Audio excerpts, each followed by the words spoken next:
여기에 대한축구협회가 신청한 특정감사 재심의가 기각됐습니다. 이에 따른 감사 후폭풍이 시작될 것으로 보입니다. 문화체육관광부는 2025년 1월 2일 대한축구협회가 신청한 특정감사 재심의에 대해 기각을 결정해 통지했다라고 밝혔습니다. 앞서 문체부는 27건의 위법 및 부당사항들에 대해 축구협회에 징계, 시정, 주의제도 개선 등을 요구했으며 합리적인 개선 방안을 마련하도록 통보했습니다. 축구협회는 이에 대해 재심의를 신청했고 문체부는 감사심의위원회를 개최해 7개 안건에 대한 심의 후 최종적으로 모두 기각했습니다. 재심의가 받아들여지지 않으며 축구협회는 한 개월 내 징계에 대한 징계 의결 뒤 결과를 통보해야 하며 제도 개선이나 시정 조치에 대해서는 2개월 내에 문체부에 알려야 하는 상황입니다. 문체부는 최종 감사 결과 발표 당시 감독 선임 과정, 징계 축구인 기습 사면 및 철회, 천안축구종합센터 건립보조금 허위 신청 등에 대한 책임으로 자격정지 이상 중징계를 요구했습니다. 더불어 문체부는 김정배 부회장, 이임생 기술총괄이사 등에게는 홍명보 현 국가대표팀 감독 선임 과정에 책임을 물어 자격정지 이상의 중징계를 요구했습니다. 이어 홍명보 감독에 대해서는 전력강화위원회를 통한 재선임을 통보, 계약 유지 혹은 해지 여부 등에 대해서는 협회의 자율에 맡겼습니다. 문체부 관계자는 이번 축구협회의 재심의 신청 기각에 대해 해당 내용을 다시 살펴본 결과 문제가 없다고 판단했다. 중징계 정몽규 회장, 김정배 부회장, 이임생 이사의 자격정지 이상의 징계와 관련해서 축구협회가 한 달 내로 통보해야 한다. 이후 문체부는 이행 여부를 들여다볼 것이다.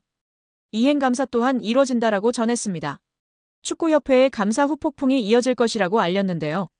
문체부 관계자는 축구협회의 대한민국 천안축구종합센터 건립 관련 차입금 실행과 보조금 집행과 관련해 국고보조금 부정수급이 있었다. 보조금 환수 절차를 밟을 예정이다. 보조금 56억 원 전체가 환수 대상인지 여부 또한 따져 물을 예정이라고 말했습니다.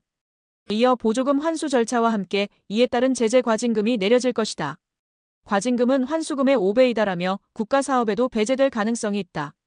한 해 축구협회에 370억 원의 지원금이 나간다. 횟수가 늘어난다면 축구협회 예산에도 영향이 클 것이라고 덧붙였습니다.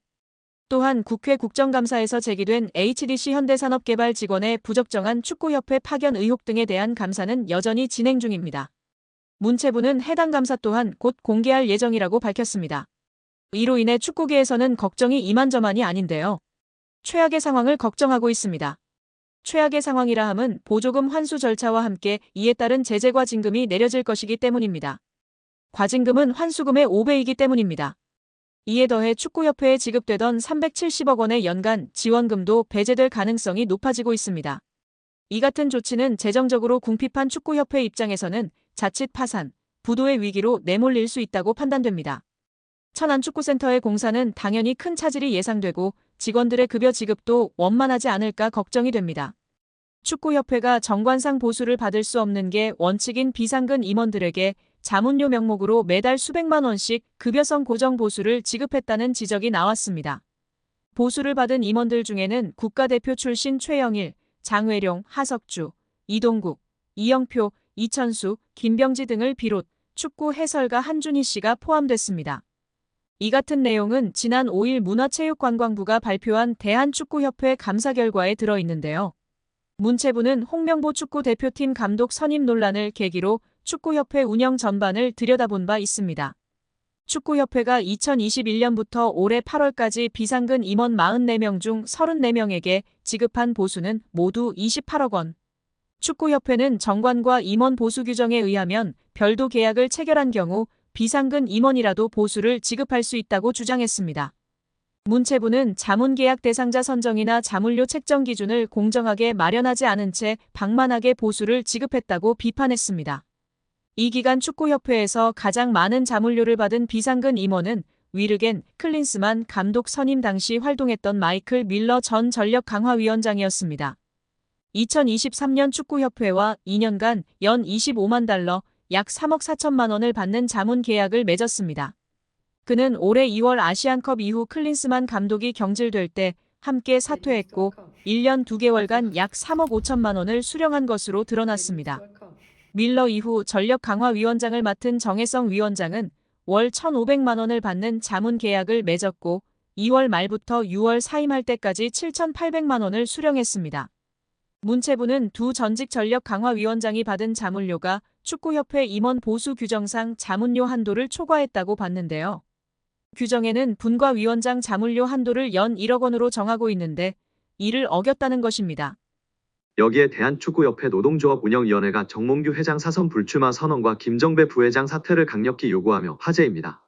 축구협회 노조는 17일 KFA CEO 김정배 부회장은 사퇴하고 정몽규 회장은 즉각 불출마 선언해야 라는 제목하에 성명서를 발표했습니다. 성명서에 따르면 축구협회는 지난해 3월 승부조작 비리 축구인 사면 파동 이후 위기 수습체계 하나로 문화체육관광부 차관 출신 김정배 부회장을 대한축구협회 실무 총책임자로 앉혔습니다.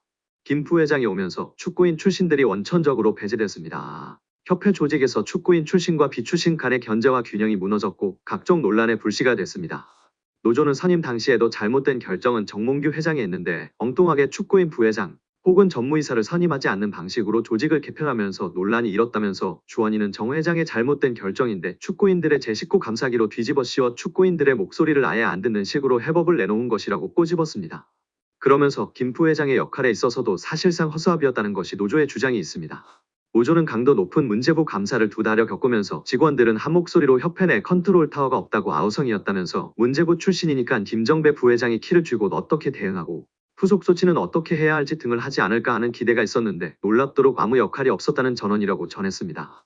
이어 우리 협회를 향한 여론이 점점 악화되자 이번 감사 전부터도 본인은 곧 떠날 사람이나 남을 직원들이 잘 대응하라는 식으로 말했다고도 알려졌다며 오히려 문체부 차관 출신이라는 정관을 이용해 본인만 책임을 피하려는 행태에 우리 직원들은 큰 실망을 감출 수 없었다고 덧붙였습니다.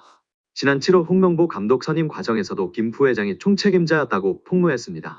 노조는 이임생 총괄이사가 기술적으로야 주도했지만 세부 계약 조건 등은 김정배 부회장이 총책임자였는데 그 어느 보도에도 그의 이름 세 글자는 찾아볼 수가 없었다며 이임생 기술이사가 협상 권한이 있다고 그의 등을 떠민 것도 바로 김정배 부회장으로 알려졌고 정 회장이 전력강화위원회를 다시 구성하자고 한 지시를 무시하고 문제없다고 밀어붙인 이도 그로 알려졌다고 알렸습니다.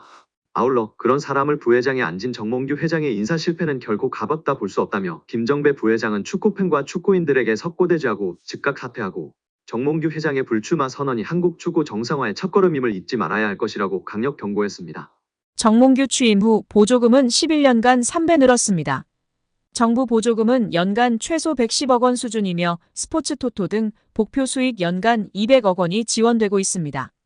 주요국 정부 보조금 없거나 의존도 낮으며 피파 랭킹 20위권 국가들은 70% 이상이 협회장은 전문 경영인이 하고 있고 이외 축구인 등이 하고 있습니다.